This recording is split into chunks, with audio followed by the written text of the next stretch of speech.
जय माता दी सभी को। जय माँ संतोषी, जय माँ भद्रकाली। बहुत से लोगों ने मुझसे बात की है कि हमने गुरु धारण किया हुआ है, हम प्रॉपर तरीके से हर प्रकार से माँ की सिद्धि साधनाएं करते आए हैं। हमें 4 वर्ष हो गए हैं, हमें 5 वर्ष हो गए इस प्रकार से, लेकिन हम कभी कभी अपने गुरु के पास भी जाते हैं, लेकिन हमें गुरु के द्वारा वो ज्ञान प्राप्त नहीं हो पा रहा है। या हम क्या करें कि हम बहुत दूर हैं अपने गुरु से, या किसी भी प्रकार से उनसे कोई वार्तालाप, कोई किसी भी प्रकार की हमें कोई सिद्धि साधनाएं सही प्रकार से प्राप्त नहीं हो पाई हैं। या उन्होंने कई बार बातों में ज़िक्र किया है कि हम इतनी पूजा पाठ में जब से कर रहे हैं तब से हमारे घर में दुख ही दुख आ रहे हैं और कष्ट कलेश बढ़ते चले जा रहे हैं। इससे अच्छे तो हम पहले पूजा करने से थे। तो देखिए, सबसे पहले बात ये रही कि आप गुरु धारण जो करते हैं, जो गलती आप जो करते हैं, सबसे पहले ये आती है कि आप गुरु धारण किस कार्य हेतु कर रहे हैं। पहला और मुख्य कारण होता है, यदि आप अध्यात्म के राह पर आगे बढ़ कर के प्रभु की भक्ति प्राप्त करना चाहते हैं, प्रभु का सानिध्य प्राप्त करना चाहते हैं, चाहे वो किसी भी देवी देवता का हो, भगवान राम का हो, कृष्ण का हो, हनुमान जी का हो, शिव जी का हो, माँ आदिशक्ति जगदम्बा के किसी भी स्वरूप का हो, कि आप भक्ति को प्राप्त करना चाहते हैं, इसलिए गुरु के आवश्यक है। और कहीं कई बार लोग आजकल जो दिखाई दे रहा है कि बहुत से लोग कुछ सिद्धियों को प्राप्त करने हेतु भी गुरु का चयन करते हैं, गुरु धारण करते हैं, ताकि उनको कुछ साधनाओं का ज्ञान हो और वो अपने लिए कोई कार्य कर सकें, अपने घर बार के लिए कोई प्रोटेक्शन बना सके, कोई कवच तैयार हो सके स्वयं के लिए, परिवार के लिए और आगे की वंश पीढ़ी के लिए। या गुरु होना, वैसे तो कहते ही हैं कि आवश्यक ही है, गुरु बिना ज्ञान नहीं, गुरु के बिना ही आप तर ही नहीं सकते, इस कलयुग में तो बिल्कुल नहीं। तो बहुत से लोगों का मुख्य कारण यही भी होता है कि लोग तंत्र मंत्र सीखना चाहते हैं या भगत गिरी में आगे बढ़ना चाहते हैं, लेकिन उनका ये शौक भी कुछ समय के पश्चात में ख़त्म हो जाता है। वो आते तो इस चीज़ में आगे हैं, उछल कूद करके बहुत अच्छे से, बहुत सारी काफ़ी इस कुछ सोच समझ करके कि हम कुछ ये प्राप्त होगा, कुछ ये प्राप्त होगा, हम कुछ ऐसा कार्य करेंगे, कुछ इस प्रकार से आगे बढ़ेंगे, लेकिन अपनी अज्ञानतावश या जल्दबाजी में कहिए कि वो कोई ना कोई ऐसी त्रुटि कर देते हैं, चाहे वो गुरु चयन में हो या किसी भी प्रकार की गुरु की कोई अवज्ञा कर देते हैं, या गुरु का कोई किसी भी प्रकार का जो कार्य मना कर रखा होता है वो कार्य वह स्वयं कर लेते हैं। या कभी कभी कुछ त्रुटियां हो ही जाती हैं, जिसमें कुछ गुरु का, सही गुरु का चयन ना होने पर वह उस व्यक्ति विशेष द्वारा हम काफ़ी कुछ ऐसी कुछ पूजाएं कर लेते हैं जिसके जिसके प्रभाव से हमारे घर का सुख चैन सब कुछ छिन जाता है। पहली गलतियां अक्सर यही होती हैं। तो सबसे पहले तो गुरु यदि आप धारण करना चाहते हैं, किसी ऐसे गुरु के सानिध्य में जाएं जो कि इस लोभ लालच से दूर हो। ठीक है, जो किसी भी प्रकार का लालच ना करता हो, धन का, किसी भी प्रकार की मान सम्मान तक का भी उसको लोभ ना हो, उसे कोई आवश्यकता ही ना हो, ना धन की आपकी, ना लोभ किसी प्रकार का, ना आपके मान सम्मान की, चाहे आप सम्मान दो या ना दो, वो उसके ऊपर है। क्योंकि जिसके ऊपर ये जो परम तत्व कृपा कर देता है, उसको मान सम्मान लोभ लालच किसी भी प्रकार का कोई भी छल छलावा उसको छू ही नहीं सकता। तो सच्चे गुरु की ये है आपकी कसौटी। अब सच्चे गुरु भी प्राप्त होना मुश्किल है, तो सच्चे शिष्य भी प्राप्त होना मुश्किल है किसी भी सत्य गुरु को, अच्छे गुरु को। तो आप शिष्य भी इस प्रकार के होने चाहिए कि जो गुरु ने कह दिया सो कह दिया शिष्य के लिए। गुरु ने किसी कार्य को मना कर दिया है तो वो कार्य आपको भूल के भी नहीं करना है। या गुरु ने किसी प्रकार से कोई साधना आपको बताई है या सौंपी है तो आप कभी भी उसका प्रचलन ना करें, उसका प्रचार ना करें ज़्यादा। वो साधनाएं या वो कारण आपको और आपके गुरु को ही ज्ञात हों कि कौन सी ऐसी पूजा है, किस प्रकार से इसको क्या बंधन में है, किस प्रकार से कौन सी शक्तियां हैं। ये सब गहरी बातें होनी जो गुरु और शिष्य के बीच में ही होनी चाहिए, उसे कभी भी जग उजागर नहीं करना चाहिए। तो आजकल ऐसी गलतियां चल रही हैं कि लोग गुरु बना लेते हैं, पहले गुरु धारण करते हैं, उसके बाद में फिर उनके साथ में बहुत कुछ घटनाएं हो जाती हैं। मैंने अपने स्वयं में भी देखा है इन बातों को कि कि गुरु धारण करने के पश्चात में उसके घर में इतना कलेश होने लगा, सुख शांति छिन जाती। यदि आपके गुरु आपने जो बनाए जल्दबाजी में नहीं बनाए हैं, अगर सही प्रकार से बनाए हैं, अच्छे बनाए हैं, लोक कल्याण के लिए बनाए हैं, वो किसी प्रकार का लोभ लालच नहीं करते हैं, तो जो सच्चा गुरु होता है वो आपको कभी भी धर्म के मार्ग से विमुख नहीं करेगा। वो आपको धर्म की राह पर आगे बढ़ाएगा। वो आपको पौराणिक ग्रंथों को उनके पढ़ने के लिए, उनका ज्ञान प्राप्त करने के लिए आपको कहेगा, ताकि आप वो ज्ञान अर्जित कर सको। आपका बल और बुद्धि को बढ़ाने के लिए वो कुछ पुराणों को, कुछ ग्रंथों को आपको पढ़ने के लिए, उनका अध्ययन करने के लिए बताएगा। सर्वप्रथम यही नहीं कि आपने गुरु दीक्षा ली और गुरु धारण करने के बाद में आपको किसी भी प्रकार का कोई तामसिक, कोई मानसिक जप, कोई वैदिक या किसी भी प्रकार का शारीरिक मंत्र, ग्रामीण मंत्र आपको दे दिया और आप उसको एक दो रातों में ही सिद्ध करने के लिए सोच गए। ये गलती बिल्कुल मत करना। और जो सत्यवादी वाले गुरु होते हैं, जो सत्य राह पर चलते हैं, प्रभु के सानिध्य जिनको सत्य में प्राप्त हुआ है, वो भी ऐसी गलती नहीं करते। सर्वप्रथम वो गुरु उसकी मानसिक स्थिति को देखते हैं, वो किस प्रकार से आगे बढ़ा हुआ है, किस प्रकार से उसने कोई कर्म किया भी है, या आज उसने माला उठाने के लिए बारे में सोचा है कि मैं गुरु धारण कर लूं, और आज उसने गुरु धारण कर लिया और कल से वो सिद्धि साधनाएं करने में बैठ गया। ऐसे क्या होगा? आपके पास में कोई ऑरा तैयार नहीं है, किसी प्रकार का मंत्र की कोई शक्ति नहीं है, तो इससे आपको हानि ही होगी। होता है ना, गुरु हमारा एक ट्रांसफार्मर है। यदि हम 33,000 की लाइन, जो कि परमपिता परमात्मा की लाइन होती है, अगर उसको हम 100 वाट के बल्ब में डालेंगे तो खुद भी उड़ेंगे और घर भी उड़ जाएगा। वही ट्रांसफार्मर हमारा गुरु होता है, जो कि हमें उतनी ही ऊर्जा, उतनी ही शक्ति प्रदान कराता है, जिससे हमारा घर और हमारा जीवन सूर्य की तरह जगमगाए या फिर प्रकाशमान रहे, जिससे हमारा नुकसान ना हो। ठीक है, हम भी प्रकाशमान हों, हमारे के आसपास के जो लोग हैं वो भी प्रकाशित हों, अंधकार हमारे सम्मुख टिके ही नहीं। तो गुरु का कार्य इतना होता है। गुरु ये कार्य में अपने शिष्य को आगे बढ़ाता ही बढ़ाता है। तो यदि गुरु अच्छे होते हैं, सत्य होते, वैसे तो सभी गुरु अच्छे ही होते हैं। गुरु एक परम तत्व होता है, लेकिन किंतु दुर्भाग्य से ये कलयुग है, तो यहाँ पर कुछ ऐसे व्यक्ति या विशेष भी बैठे हुए हैं जो कि धन लोभ से या ऊंचे ऊंचे सिंहासनों को, पदों को प्राप्त करने के बाद में अच्छे और सज्जन लोगों के हृदय के भाव को ठगते भी हैं। तो ऐसे लोगों के झांसे में ना फंसें, ऐसे जंजालों से दूर ही रहें, जो आपको कई प्रकार के कर्मकांड और क्रियाएं और तंत्र मंत्र की ये सब चीज़ें बताएं या ज्ञात कराएं किसी भी प्रकार से कि ये होगा, वो होगा, फलाना ढिमकाना। ऐसा कुछ नहीं होता है। जो आपको परमात्मा की सिद्धि के लिए, परमात्मा के उस लक्ष्य को प्राप्त कराने के लिए, जिससे आपको संतुष्टि प्राप्त हो, ज्ञान प्राप्त हो, आपके जो मन है उसमें स्थिरता लाए, शीतलता प्रदान करे आपके हृदय में, वैसा गुरु धारण करने की सोचें, जिसके अंदर लोभ लालच ना हो। ये तभी हो सकता है जब उसके अंदर कोई ऐसी त्रुटियां ही ना हो। कोशिश करिए, कोशिश करने पर ऐसे गुरु भी प्राप्त हो जाते हैं। अगर आप सच्चे हृदय से किसी को गुरु बनाएंगे भी, तो जल्द ही परमेश्वर भगवान भी, आदिशक्ति माँ जगदम्बा अपनी कृपा करेंगे और आपको ऐसे गुरु भी प्राप्त हो ही जाएंगे। और जब तक आपको गुरु प्राप्त नहीं होते तो आप भगवान शिव को या किसी भी देवी देवता को गुरु स्वरूप अपना स्वीकार कर सकते हैं, क्योंकि मनुष्य है, देहधारी है, और गुरु ग्रंथ साहिब में लिखा हुआ भी है कि किसी भी प्रकार के देहधारी पुरुष जो कि गुरु की संज्ञा में नहीं आते हैं।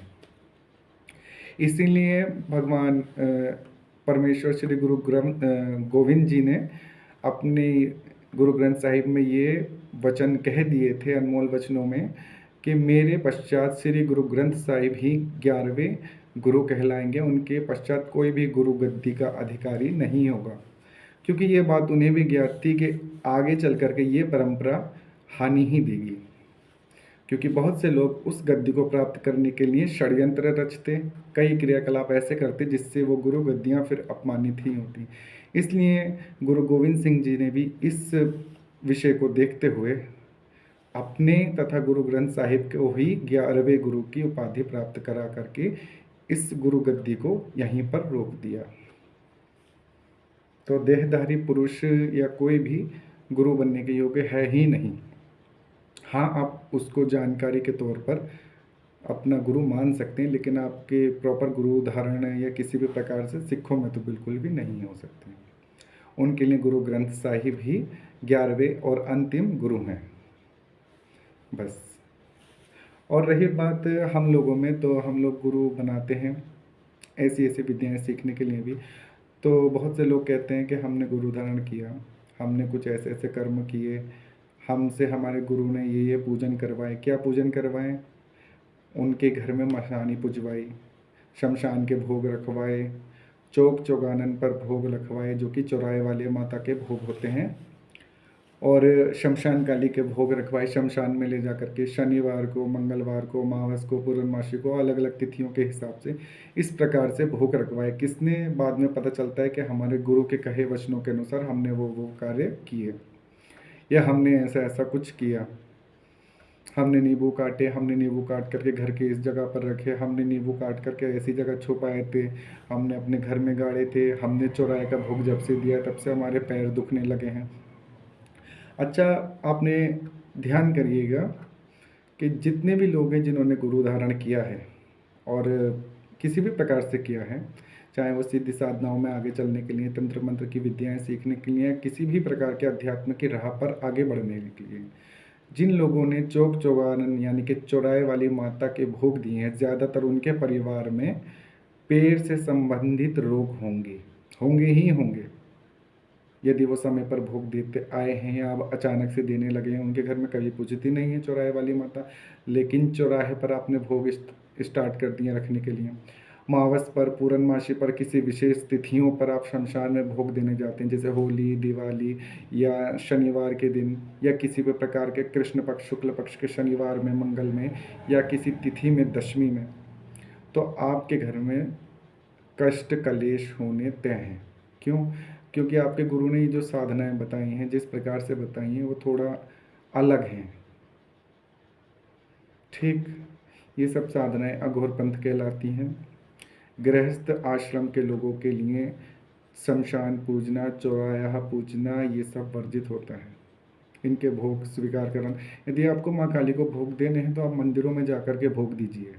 अगर आप चौक चौगानन वाली माता, चौराहे वाली माँ मसानी को आप प्रसन्न करना चाहते हैं तो उनका भोग बनाइए, उनको पीलिया चढ़ाइए। पीलिया एक चुनरी होती है, पीले रंग की ओढ़नी, जिससे पहाड़ के लोग चढ़ाते हैं ना पिछोड़ा, वैसे ही वहाँ हरियाणा में गुड़गांव वाली माता पर पीलिया चुनरी चढ़ाई जाती है। झाड़ू चढ़ाइए, माँ पर नमक चढ़ाइए, लेकिन दिया भूल करके भी, या धूप बत्ती अगरबत्ती किसी भी प्रकार का कोई ज्वलनशील पदार्थ इस प्रकार का वहाँ जला करके पूजा अर्चना ना करें। आप इत्र दे सकते हैं माता को, और यदि आप और भी ज़्यादा चौराहे वाली माता को प्रसन्न करना चाहते हैं, अपने घर में 7 पूड़ी, 7 पुए, 7 प्रकार के मिष्ठान बना करके, हलवा चने बना करके, ठंडा करके माँ भगवती गुड़गांव वाली को भोग स्वरूप प्रदान कर सकते हैं, उनको अर्पण कर सकते हैं। आप एक कोरी हांडी में जल भर करके माँ को समर्पित कीजिए। आपके घर में यदि कोई मसानी क्रिया हुई भी है, किसी भी प्रकार का कोई रोग है, कष्ट है, कलेश है, बच्चों में परेशानियाँ आती हैं, बच्चे बहुत ज़्यादा चिड़चिड़े होते हैं, लड़ाई झगड़े करते हैं, छोटे छोटे बच्चों को बीमारियाँ घेरे रहती हैं, ये सब चौराहे वाली मशानी माता के लक्षण होते हैं। किसी भी प्रकार के किए करावे में पैर आने पर भी आप एकदम से उतारे ना दें, या चौराहे पर किसी भी प्रकार का भोग ना दें, क्योंकि आप आज भोग रख रहे हैं, कल को वो भोग आप दे नहीं पाएंगे या फिर छोड़ देंगे। उसके पश्चात वो जो शक्तियां हैं, जो चौराहे पर एक शक्ति नहीं बैठी है, चौराहे पर हजारों, सैकड़ों, ऐसी लाखों करोड़ों शक्तियां होती हैं जो अदृश्य रूप में घूमती हैं। उसमें अतृप्त भी होती हैं, तृप्त भी होती हैं, सात्विक भी होती है, मान और तामसिक भी होती हैं, जो आपका अनिष्ट भी कर सकती हैं। इसीलिए कुछ घरों में कष्ट कलेश बढ़ जाते हैं, लड़ाई झगड़ा होने लगते हैं। ठीक है। और दूसरी चीज़ आई है कि मसानों में आजकल शमशान पूजाओं का बहुत ज़्यादा प्रचलन हो गया है। कोई भी लड़का या लड़की उठ करके भाग जाता है किसी भी प्रकार का भोग प्रसाद देने के लिए कि चौराहे पर वो मसान में जाओ या शमशान में जाओ, किसी भी प्रकार का भोग दे करके आ जाते हैं। वहाँ मसान में जा कर के हाथ जोड़ते हैं, और कई प्रकार के बहुत से लोग साधनाएं भी करने लगे हैं। लड़के लड़कियां आजकल वहाँ की चिता भस्म को भी उठा करके अपने माथे पर लगा लेते हैं। तो आगे चल के ये सब चीज़ें जो होती हैं, परिवार में कभी सुख शांति आपको प्राप्त नहीं हो सकती, जो भी लोग ऐसे कर्म करते हैं। अज्ञानतावश भूलवश ऐसे कार्य बिल्कुल न करें, सात्विक रहें, पवित्रता के साथ नियम प्रणाली करें। आप मंदिरों में जाइए, पूजा अर्चना कीजिए, माता रानी को नारियल चढ़ाइए, उनको चुनरी भेंट कीजिए, उनको श्रृंगार भेंट करें, प्रसाद बना करके अपने घर से जो आप खा सकते हैं, जो आपके खाने योग्य है, आप वो प्रसाद मंदिर में माँ को चढ़ाएं, उनका भोग लगाएं। अच्छी चीज़ें हों, अच्छी क्वालिटी की हों, अच्छे प्रकार से बनी हुई हों, और ज़्यादातर मार्केट से ना खरीद करके आप भोग प्रसाद को अपने घर अपने हाथों से स्वयं से बनाएं और उनका भोग लगाएं मंदिर में ले जा करके। तब आप देखिएगा आपके घर में सुख शांति धीरे धीरे आने लगेगी और किसी भी प्रकार के जो ये कष्ट हैं वो हटने लगेंगे। तो मेरा हाथ जोड़ करके उन गुरुओं से खासकर निवेदन है कि जो अचानक से ही किसी भी प्रकार से चौराया या फिर शमशान की पूजा बता देते हैं। वैसे तो गुरु एक तत्व है, गुरु को हर प्रकार से ज्ञान होता है, किंतु किसी किसी शिष्यों के घर की स्थिति ऐसी नहीं होती है कि वहाँ पर आप हर प्रकार से पूजन नहीं कर सकते। यदि आप चोरी छिपे या किसी भी प्रकार से कोई पूजन अर्चन करते हैं तो उसका परिणाम तो वैसे भी आपको शुभ मिल ही नहीं सकता, क्योंकि वो पूजा आपके लिए हुए हो सफल होगी भी तो कैसे होगी। जिस पूजा अर्चना को आपके परिवार वाले या आप लोग आपके घर के लोग ही उल्टा बोल दें, या मान लीजिए आपके गुरु ने बताया आपको शमशान पूजने जाना है रात को 12 बजे के बाद, आप अपने घर वालों से सोच रहे हैं कि अब मैं कैसे करूं, क्या करूं, किस प्रकार से करूं। अंत में पता चलता है कि आप चले तो गए डर डर के, और उसके बाद में घर वालों में किसी को एक को पता चल गया और उसने कुछ गलत बोल दिया, पता नहीं क्या तंत्र मंत्र कर रहा है, टोने टोट के कर रहा है, कल को कुछ होगा तो फिर हम जिम्मेदार नहीं होंगे। ऐसे वचन यदि घर में किसी ने बोले, वो शक्ति जो है आपसे रुष्ट हो जाएगी। आप चाह कर भी, आपके गुरु चाह करके भी उस शक्ति को फिर आपके हिसाब से नहीं चला सकते, फिर उसको प्रसन्न करना मुश्किल ही नहीं नामुमकिन हो जाता है। क्योंकि गुरु ने तो आपको एक राह दिखाई थी, राह पर चलना आपका कर्तव्य बनता है। यदि ऐसे कोई कार्य होते हैं, आप करते हैं, आपके परिवार में इन सब बातों को सही नहीं मानते या इनका तिरस्कार करते हैं, विरोध करते हैं, तो पहले अपने गुरु से अच्छी प्रकार से सही प्रकार से राय मशवरा लें। उन्हें बताएं कि हम क्या पूजन कर सकते हैं, किस प्रकार से पूजन कर सकते हैं, तब वो निष्कर्ष निकालेंगे। और बिना गुरु के कभी भी ये भोग प्रसाद किसी भी प्रकार के शमशान में या फिर चौराहे पर ना दें, क्योंकि शमशान और चौराहे में काफ़ी सारी अतृप्त आत्माएं होती हैं, काफ़ी सारी शक्तियां ऐसी होती हैं जो मलिन अवस्था में भी होती हैं। ज़रूरी नहीं कि हमेशा हर जगह से जो चलेगी तो माँ काली ही चलेगी। माँ काली को मनाने के लिए तो आप अपने सच्चे हृदय से एक बार सुमरन करो, 2 बार सुमरन करो, माँ स्वयं आपके सामने आ जाएंगी। आपका कोई कार्य रुका हुआ है, आप हृदय में सच्चे हृदय से माँ भगवती को याद करो, माँ भगवती स्वयं आपके सामने हाजिर हो जाएंगी उस कार्य को सफल करने के लिए। तो जय माता दी। आज के लिए बस इतना ही मैंने सभी को बताया है कि किसी भी प्रकार से आपको भोग नहीं देना है शमशान में या चौराहे में, तो भूलवश ऐसा कोई कार्य ना करें। अपने गुरु के सानिध्य में रह करके अपने सभी निष्कर्षों को बता करके सही राह पर चलते हुए माँ भगवती का सुमरन करें। जय माता दी।